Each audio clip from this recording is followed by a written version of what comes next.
Ana Tavares mandou uma pergunta muito boa aqui.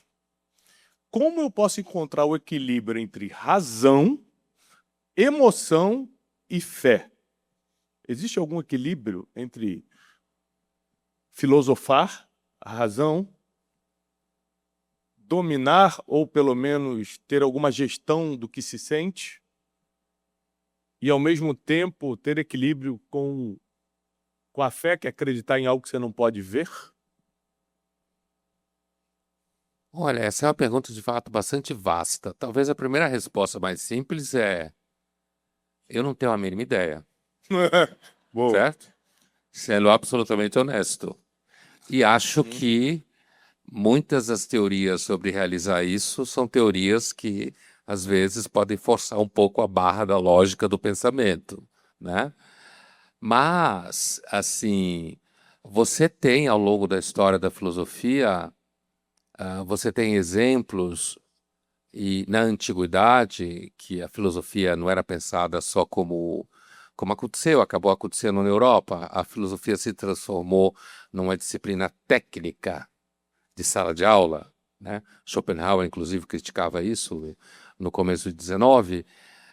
Mas se você pensar, por exemplo, vou pegar três escolas filosóficas antigas muito conhecidas: os estoicos, que estão na moda, mas toda vez que uma escola filosófica fica na moda, você deve tomar cuidado com a moda que usa a escola filosófica, né? Os estoicos, os epicuristas e os céticos gregos. São todos mais ou menos, são todos contemporâneos, né? Sendo que os estoicos foram bem importantes no período romano já. Então, Tiago, ali havia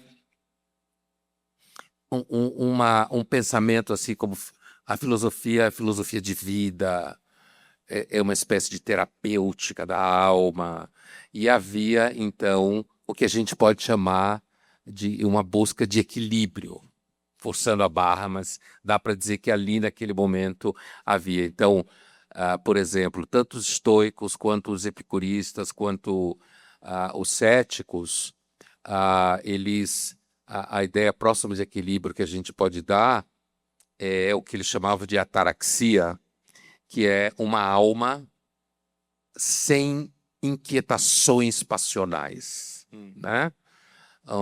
Uma alma, a gente pode traduzir ataraxia como alma sem movimento, mas sem movimento não significa que ela está morta, significa que você não fica sendo lançado de um lado para o outro pela inquietação das paixões, como eles falavam, tanto que além da palavra ataraxia tem a palavra apatheia, que também significa você não sofrer tanto com as paixões, que os gregos chamavam de paté, as paixões, né? Então, os céticos também buscavam epoqué, suspender o juízo, parar de acreditar em qualquer teoria, por perceber que as teorias se anulam uma à outra. Então, essa discussão que tem a ver com conhecimento, havia uma intenção de se chegar ao que a gente poderia chamar talvez de equilíbrio. O Epicuro, que não é que ele afirmava uma forma de ateísmo, né? Veja, a gente não está falando do Deus bíblico. A gente sabe muito bem que o Deus bíblico, israelita e depois cristão é um caso de Deus no universo gigantesco de religiões do mundo, né? Então a gente não está falando, mas o universo grego, o Epicuro, ele buscava convencer as pessoas de que mesmo que existissem deuses, não era para ter medo deles, porque eles estavam ocupados com a vida deles lá. E sendo a alma mortal, segundo Epicuro, você morria, nenhum deus podia atacar você. Já os estoicos, em relação a deuses ou alguma coisa assim, eles acreditavam que existia um princípio racional que organizava o cosmos e se manifestava na natureza. Princípio esse que eles usavam a palavra logos, que é a palavra que João vai usar, traduzido em português como verbo, certo? No prólogo. Esse logos é um princípio organizador do universo, do qual a gente faz parte, e nesse princípio, por exemplo, está ensinado que a gente não deve se apegar às coisas, por quê? Porque elas são transitórias e impermanentes. E os céticos, ensinando que você deveria colocar as teorias em oposição uma à outra, para perceber que todas elas não se mantêm de pé, deveria ensinar você que você não deveria acreditar em nada, né? Mas que você deveria viver em Roma como os romanos. Então, se você estava em Roma, que adorasse os deuses romanos. Porque, já que a gente não tem certeza de nada racionalmente, que a gente viva pelos costumes. Então, isso, falando estritamente da história da filosofia, seria um tipo de especulação. É aí que a gente pode imaginar um certo equilíbrio entre uma saúde mental, não muito ansiosa, forçando a linguagem, uma preocupação com a dimensão das divindades, e, ao mesmo tempo, entender que a função da filosofia seria atingir justamente esse estado de tranquilidade da alma. É a melhor tradução para ataraxia, tranquilidade da alma. Ótimo. Ana, a minha posição, rapidamente, a gente passar para o Dr. Cury, é muito simples, né? Como eu venho de uma tradição cristã, de pai, avô, nasci nesse meio, eu entendo a razão, a filosofia como algo extremamente importante para você ser uma pessoa racional, inteligente, desenvolvida, com comportamentos adequados, morais e éticos. Entendo que sem gestão da emoção você vai quebrar um monte de princípio bíblico, porque você vai xingar os outros, ficar com raiva dos outros, não vai perdoar, vai dormir com ódio, e a Bíblia diz que você não pode deixar o sol se pôr sobre a sua ira.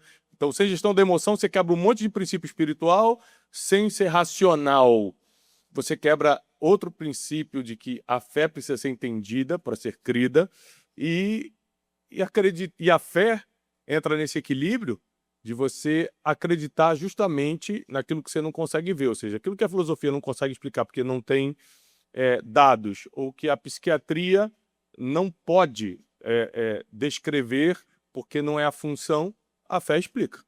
Ou seja, basta você acreditar no que não consegue ver, baseado, como o Pondé bem colocou, num Deus que é um Deus para um povo e virou Deus de muita gente hoje, né?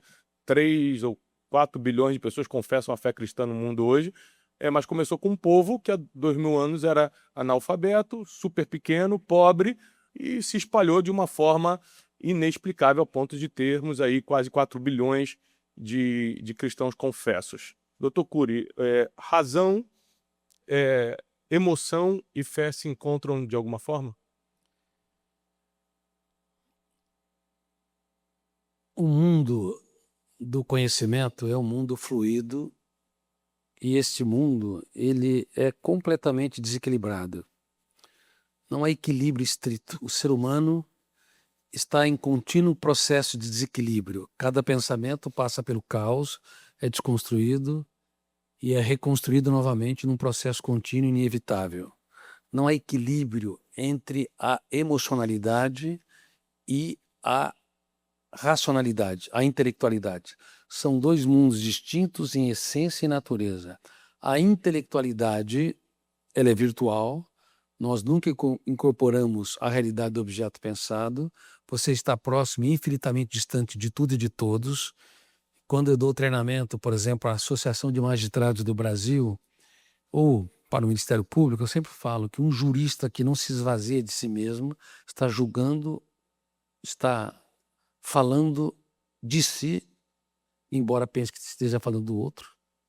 Pais estão falando de si, embora pense que estão julgando seus filhos ou colaboradores nas empresas. Esse estado contínuo de desequilíbrio é parte inerente do psiquismo humano.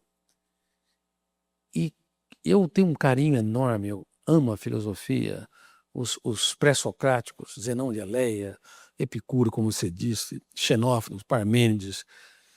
Sócrates era uma pessoa desequilibrada no mais belo sentido da palavra, porque todo aquele perguntador inveterado usava a pergunta como princípio do desequilíbrio para que ele possa construir novas ideias e nunca ser escravo dos mesmos paradigmas. Enfim, depois você tem inúmeros filósofos, eu não vou entrar em detalhes, mas um grupo de filósofos que eu tenho um carinho muito grande, um respeito muito grande, são os existencialistas, que inclusive uma das teses, o ser humano está condenado a ser livre, mas na verdade a busca pela liberdade é uma busca contínua do desequilíbrio, ou seja, você não é estático, você não se encarcera na mesmice, nos paradigmas.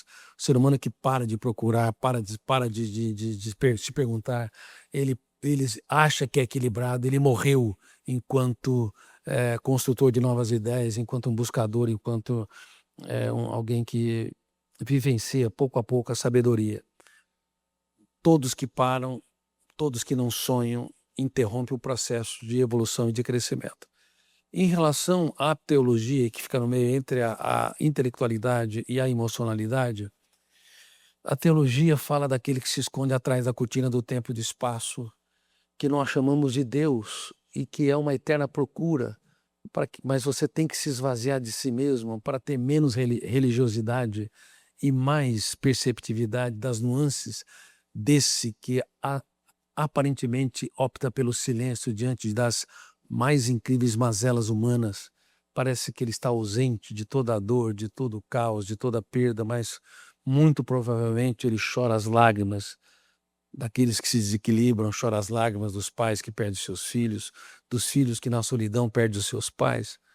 Então, entre a intelectualidade e a emocionalidade, entre a filosofia, a psiquiatria, a psicologia, a psicopedagogia, existe a teologia que deveria nos ensinar a ser um caminhante, que anda no traçado do tempo como um ser humano em construção, que sabe muito pouco daquilo que ele considera verdade.